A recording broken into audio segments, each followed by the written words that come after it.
Hola, vale. Bueno, muchas gracias por haber contado conmigo en este evento. No se ve. ¿Cómo se hace para que se vea? No pasan las diapositivas. No se ve. Ahora, ya estoy feliz. Vale. Bueno, muchísimas gracias por haber contado conmigo en este evento. Soy enfermera y, pues bueno, muy enamorada del mundo de las heridas, pero especialmente del mundo de la compresión. Y en el momento en que la améis vosotros, veréis cómo todo va completamente diferente si me deja el PowerPoint. ¿Qué pasa? Vale, sí que pasa.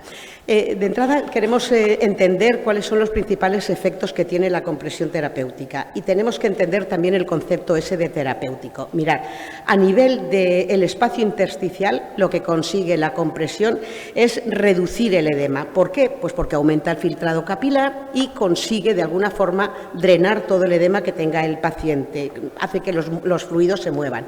Pero a nivel de las venas, lo que hace es estrecharla. De esa forma aumenta la velocidad de la sangre, evita que se colapse, evita que aparezcan los trombos y, por lo tanto, tiene un efecto muy importante a nivel antiinflamatorio. Fijaros que, de alguna forma, la compresión terapéutica lo que hace es disminuir las metaloproteasas porque tiene un efecto antiinflamatorio y fijaros cómo, sin tener que aplicar ningún tipo de apósito, podemos conseguir unos resultados extraordinarios. Pero en contra de lo que pueda parecer, en lo que es la circulación arterial, mejora la circulación arterial. Y es tan sencillo como ver cómo se intercambia la sangre a nivel arteriolar y de la vénula, porque en el momento en que nosotros aumentamos la velocidad de perfusión de la sangre, tiramos de la arteria y conseguimos mejorar ese flujo arterial. ¿Qué significa eso? Que si la presión que aplicamos es de alguna forma moderada e intermitente, vamos a conseguir ese efecto de succión. Pero, sin embargo, si aplicamos una compresión que exceda al nivel de la presión de la perfusión, clampamos el sistema arterial y entonces tenemos un fracaso completo. Por eso es tan importante comprender cómo funciona la compresión. Pero también tenemos que comprender qué pasa con el edema, qué patologías son las que producen el edema. Por un lado, tenemos todos los problemas cardíacos y el corazón, que es la principal bomba, falla absolutamente todo. Tenemos que comprender que el riñón también afecta, que el hígado, quiero decir, todas las patologías que pueden hacer que el sistema circulatorio se cambie, puede hacer que aparezca ese edema. Por eso necesitamos todo ese equilibrio. Pero una sedestación, un paciente que está continuamente sentado, hace que ese edema también aparezca. Y nosotros, como profesionales, tenemos que entender bien claramente cuál es la etiología de ese edema para poder realizar un tratamiento adecuado. Tenemos que tener bien claro cuál es el objetivo por el que aplicamos la compresión y pensar que nosotros, antes de aplicar, se trata de reducir, por así decir, la hipertensión venosa ambulatoria. Por eso, a la hora de aplicar nosotros la compresión, tenemos que también tener en consideración otros problemas, como puede ser la enfermedad aterosclerótica, que puede alterar todo ese problema. Y cuestiones que tenemos que tener en consideración ante un pie diabético, que es, como por así decirlo, algo especial. Tenemos que tener en consideración siempre la presión que se realiza en tobillo y tenemos que conocer el índice tobillo-brazo para saber qué nivel de perfusión tiene ese paciente, siendo conscientes de que el paciente diabético, el índice tobillo-brazo, puede darnos valores erróneos y, por lo tanto, nos puede llevar a confusión. Pero luego, una de las cuestiones más importantes que tenemos que tener en consideración es que no todo lo que se vende puede tener la palabra terapéutica y, lamentablemente, en nuestro país, como veremos luego a continuación, tenemos grandes problemas al respecto. A veces, saber si el paciente tiene una media de calidad o no es tan sencillo como mirar la etiqueta. Si la etiqueta tiene absolutamente toda esta cantidad de ítems que vemos en esta etiqueta, ya sabemos que al menos es una etiqueta que ha cumplido con ciertas normativas y, por lo tanto, sí que tiene efecto terapéutico, cosa que no sucede con las medias que se prescriben en nuestro país y que están financiadas. Este es un ejemplo muy claro de lo que sucede. Esta media, que está financiada en nuestro país, que es la que receta el médico de cabecera, cuando le aplicamos y le medimos los milímetros de mercurio que realiza al paciente, pensar que la compresión tiene que ser siempre decreciente, tiene que ser máxima en el tobillo y mínima a nivel de la pantorrilla, tiene que tener menos presión. Cuando mido las presiones, al ver toda esa hiperpresión, ese garrote que tiene el borde de esta media, vemos que tiene más presión en la pantorrilla que en el tobillo. Muy difícilmente una pierna a la que le hemos aplicado un garrote va a controlarnos un edema. Por lo tanto, si vuestros pacientes tienen estas medias, ya sabéis que lo primero que tenéis que hacer es delante de vosotros tirarla a la basura porque no sirven absolutamente para nada. Y otra cuestión que tenemos que tener en consideración, tenemos que revisar, ¿vale? Y tenemos que saber el índice tobillo-brazo qué señales nos da y nos tiene que marcar nuestros límites. Yo soy capaz de aplicar compresión en todos los límites del ITB, ¿vale? Pero no es la media lo que sucede eso. Por lo tanto, si vosotros, por los mecanismos que tenéis y por los materiales que tenéis, debéis de quedaros en un margen de seguridad como es el margen verde. Es decir, no debéis de, si no os consideráis personas capacitadas y con materiales adecuados, no debéis realizar compresión en pacientes que tengan un índice tobillo-brazo por encima de 0,8. Esos otros índices tobillo-brazo tienen que aplicarse compresión con materiales de muy alta seguridad. Por eso, el índice tobillo-brazo nos sirve para acotar la gravedad de la enfermedad arterial periférica y tenemos que calcular en cada uno de los pacientes que tengamos delante cuál es su máximo nivel de compresión que podemos aplicar para no producir ningún tipo de riesgo. Por lo tanto, otra cuestión que tenemos que tener muy clara es que el índice tobillo-brazo no diagnostica la enfermedad venosa, solo acota la enfermedad arterial periférica. Esta diapositiva es una constante en mi vida, quiero decir, llevo una lucha abierta contra el crepé. Todas las lesiones que veáis en flexura son culpa nuestra, no hay ninguna lesión que per se tenga que aparecer en flexura y son todos iatrogénicas estas lesiones. Tenemos que preguntarnos cada uno de nosotros por qué sucede esto. El especialista que prescribe el crepé, enfermería que dice que es que no, que lo pone muy flojito y que no pasa por eso nada. ¿Quién tiene que cambiar las cosas en el Ministerio? Desde luego mi lucha es personal y hago todo lo que puedo, pero realmente no tengo acceso a esos despachos para poder cambiar las cosas. Por lo tanto, mi guerra está destinada única y exclusivamente a la formación. Y fijaros si tenemos instrumentos para poder aplicar la compresión, si el ordenador me deja, que no sé si me deja, aquí estamos, ¿vale? Quiero decir, por un lado podemos aplicar medias de compresión, fijaros que el término lo pone bien claro, graduadas o sistemas multicapa, que ya hablaremos, si nos da tiempo, un poco de lo que estamos hablando. Los vendajes de compresión flebológica, no me sirve cualquier tipo de vendaje. Los sistemas médicos de compresión adaptativa, que son unos sistemas maravillosos que llevan poco tiempo en el mercado, son completamente inelásticos y que están dando un juego extraordinario, sobre todo a las personas con dificultad para ponerse las medias. Y luego, de alguna forma, también tenemos la compresión intermitente, que siempre es un coadyuvante a todos los otros tipos de herramienta. Si alguien de vuestro entorno tiene estas medias tan maravillosas con dibujitos de enfermeras, que sepáis que estáis cometiendo una iatrogenia, tirarlas, os están tomando el pelo, eso no tiene ningún nivel terapéutico. Por lo tanto, ni permitáis el regalo dentro de las instituciones de ese tipo de productos que lo único que hace es complicar. Durante muchos años he estado trabajando, por así decirlo, en la clandestinidad, porque no se podía permitir el que se comprimiera a pacientes con un índice tobillo-brazo comprometido, y no fue hasta las declaraciones de Mostic, en el cual me dice que sí, que podemos aplicar compresión a pacientes con un ITB comprometido si aplicamos una compresión con tejido inelástico y adaptada a la patología del paciente. La evidencia desde entonces me acompaña por todos los sitios, son muchos los trabajos en los que se demuestra todo esto, y el último, que es el más relevante para mí porque es el más próximo y el que más os atañe a vosotros, es que está visto que la compresión terapéutica se puede aplicar a los diabéticos y que está visto que no tiene problemas de cicatrización o de reducción del torrente sanguíneo. Por lo tanto, tenemos que intentar aprender cómo y con qué tenemos que aplicar compresión a los pacientes de alto riesgo. Aquí tenemos, desde que yo empecé hasta ahora, las contraindicaciones que teníamos al principio eran casi todas las del mundo mundial. Yo, cuando vi que podía aplicar contención al paciente de alguna forma con insuficiencia cardíaca, con cierto compromiso, y que vi que le iba bien, eso sí, sabiendo que solo podía descongestionar una pierna y no mucho, y luego cuando yo había ordeñado una podía pasar, por así decirlo, a otra, la verdad es que las cosas han cambiado muchísimo desde entonces, y las contraindicaciones se ha ido las contraindicaciones. Bueno, aquí no lo pone. Las contraindicaciones realmente severas son única y exclusivamente para cuando tenemos una isquemia grave o tenemos un problema cardíaco realmente muy descompensado. El resto de contraindicaciones, si sabéis aplicar la compresión, probablemente os lo vaya a permitir.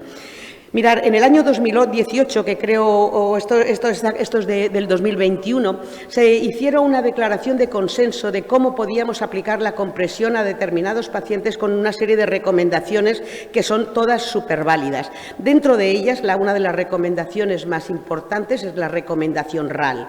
La recomendación RAL significa que es uno de los países, es Alemania, que tiene una normativa de qué tipo de productos, qué tipo de normativa tiene que cumplir una media de compresión para ser considerada de grado médico.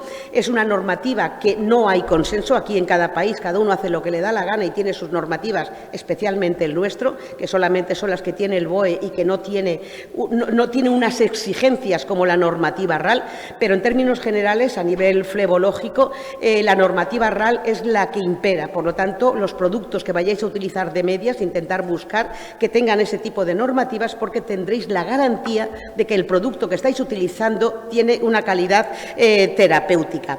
Por eso, dentro de todos este tipo de posibilidades de curación, otra de las posibilidades que tenemos es utilizar sistemas de compresión multicapa o multicomponente, ¿vale? Pero siempre con tejidos inelásticos.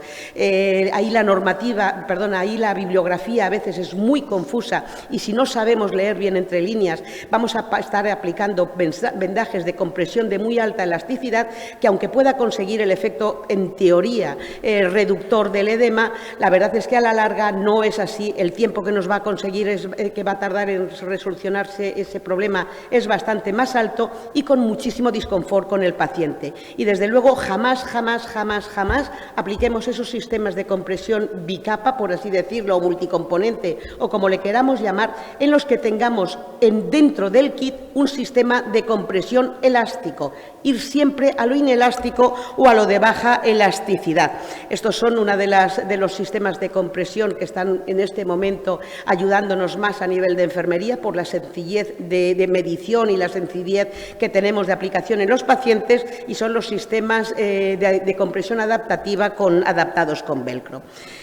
Cuestiones a tener en consideración. La compresión la tenemos que aplicar sin riesgo, y para eso la verdad es que no hace falta muchos estudios, sino realmente aplicar en condiciones el sentido común y conocer la fisiopatología. Hace falta estudiar para poner todo esto en marcha y conocer todos los recursos que tenemos entre manos.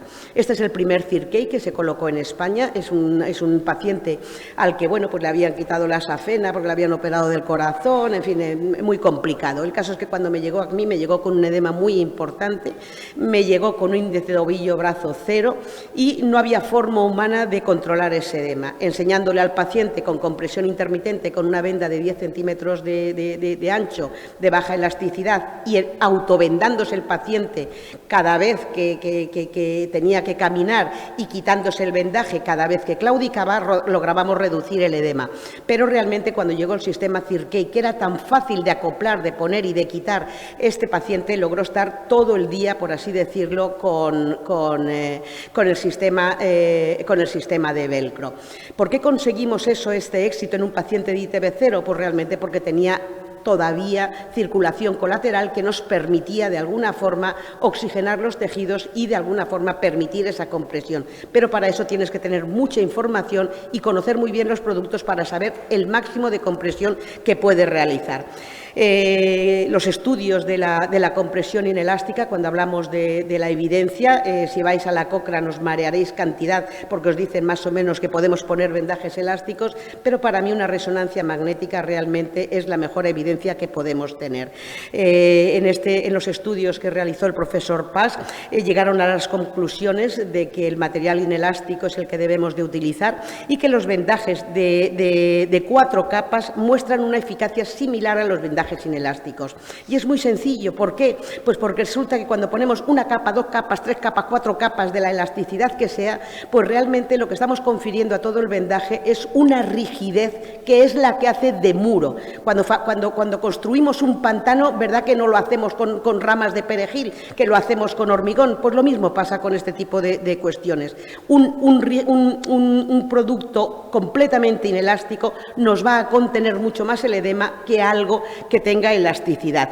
Entonces, bueno, la conclusión de este estudio es que el material inelástico y de corto estiramiento era siempre mucho más eficaz y mucho más tolerado por el paciente. Por lo tanto, aunque con el otro podamos conseguir los efectos terapéuticos, realmente tenemos que pensar siempre en el beneficio del paciente. Carmen. Y vos, ya estoy, vamos a otra pastilla. Y cuestiones que tenemos que saber. Tenéis que saber qué tipo de materiales utilizáis y para eso tenéis que saber distinguir lo que es inelástico de lo que es elástico. Y dentro de lo elástico, el nivel de extensibilidad y de elongación que tiene el producto. A veces tenemos que también saber cómo aplicar un vendaje y las características que tenemos que tener técnicas para aplicarlo. Tenemos que tener en consideración la presión con la que aplicamos, el número de capas que aplicamos, los componentes que aplicamos. Siempre hay que colocar un protector cutáneo para evitar todos los problemas y el nivel de elasticidad del producto. Todos estos son los componentes que hacen que un vendaje sea efectivo o no. La piel siempre tiene que estar protegido, especial las zonas que puedan ser de riesgo. Y vosotros en vuestra casa, jugando como yo hice aquí con mi marido, podemos distinguir perfectamente qué tipo de venda tenemos. Solo se trata de estirar y ver si pasa de 100 a 150 o de 100 a 120. Y eso es lo que os va a dar el nivel de extensibilidad que tenga vuestro producto. A la hora de aplicar el vendaje tenemos que tener también muy claro cuál es el diagnóstico del edema, porque no todos los edemas requieren el mismo tratamiento. Por eso no es lo mismo el aplicar la compresión en un paciente cardíaco, ¿vale?, que en un paciente con hipertensión venosa ambulatoria o con un paciente que tenga una hipoalbuminemia. Si el problema es la hipoalbuminemia, lo que necesita es albúmina. Por lo tanto, tenemos que tener bien claro qué paciente tenemos delante de nosotros y a cada patología tenemos siempre al lado cada tratamiento, pero para eso sí hace falta estudiar para tomar una decisión. Con respecto al paciente diabético, la verdad es que hay cosas y principios que tenemos que tener muy claro. Primero, jamás cremallera. Segundo, jamás los dedos al aire. Tercero, flexuras siempre protegidas, tobillos siempre protegidos. Todo ese tipo de cuestiones no se nos pueden olvidar jamás a la hora de aplicar un vendaje. El muñón, no sé por qué, a todo el mundo se le olvida que también tenemos que ir adaptándolo, porque hemos perdido todo retorno venoso. Por lo tanto, un muñón, si lo sujetamos de alguna forma con tubulares y con vendajes de corto estiramiento o cohesivas que no sean dañinas, vamos a tener una forma mucho mejor para luego adaptarlo a la prótesis que tenga el paciente. Pensar que por mucho que tengas un buen producto, si no lo sabemos aplicar, potencialmente también son iatrogénicos. Por lo tanto, el disponer de un buen material no os da la garantía de que todo salga bien. Nos equivocamos mucho en las prescripciones, aunque sean de las que en teoría digamos que son de calidad. A ver si le da la gana. Vale, sí. Mirar, este sistema de compresión que ha salido, pues creo que hace muy pocos años, después de la pandemia, para mí es el gold estándar en el paciente diabético y en el paciente isquémico por las características técnicas que tiene. Por un lado, está desarrollado con la anamerina, por otro lado, tiene menos compresión en el pie, las costuras son planas y la verdad es que se puede tener en clase 1, en clase 2, se puede diseñar a medida para el caso del que el paciente esté amputado, en fin, tiene unas prestaciones realmente que no debemos de olvidar. Y luego existen otras posibilidades. A los pacientes que no pueden aplicarse compresión, como es colocar por un lado lo que es la pantorrilla y por otro lado lo que es el tobillo, que nos puede ayudar muchísimo a la toma de decisiones, pero para eso os tenéis que meter en los catálogos, os tenéis que meter en la compresión y sobre todo pedir ayuda hasta que estéis suelto. Este proceso os puede costar cerca de 2 años para la toma de decisiones individualizadas. individualizada. Si el paciente tiene juanete, también hay soluciones para los pacientes con juanete. Por lo tanto, vuelvo a repetir, buscar ayuda, buscar formación, buscar qué tipo de producto es el que tenemos que utilizar. A mí darme un problema que estoy segura que al lado de ese problema puede haber una solución de lo que tenga este paciente. Y bueno, esto ha sido todo el maratón. Muchas gracias.